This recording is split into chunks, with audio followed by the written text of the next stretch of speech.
Donc, je disais que sur Alibaba, on peut retrouver des produits de toutes les qualités. Très mauvaise qualité, bonne qualité, très bonne qualité et excellente qualité. C'est ce que vous achetez que vous allez recevoir.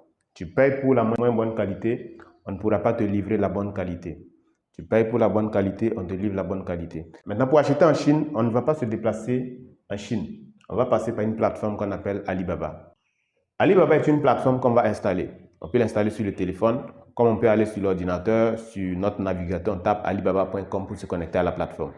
Maintenant, une fois qu'on se connecte à la plateforme, on va voir beaucoup de produits qui vont apparaître. Bien sûr, on va voir ça dans la projection.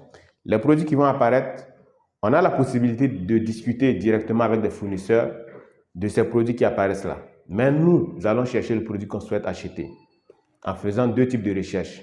On peut rechercher le produit par nom de produit. Ok, on a vu ça un peu hier. Comme on peut rechercher le produit par photo de produit. Donc, on peut avoir la photo du produit. On utilise la photo du produit sur Alibaba pour voir les fournisseurs qui proposent ce produit-là. Et quand le résultat apparaît, on va analyser pour voir quels sont les prix qui sont affichés et chaque fournisseur qui va venir, on va analyser son profil pour voir est-ce qu'il répond à des critères de fiabilité qu'on va voir. S'il répond à ces critères de fiabilité-là, on va maintenant décider d'acheter avec ce fournisseur. Donc, lorsqu'on va faire la recherche sur Alibaba, on ne va pas se fier seulement au prix. On ne va pas regarder celui qui propose le produit au meilleur prix. Non. Le prix est un facteur important, mais nous allons d'abord voir les critères de fiabilité.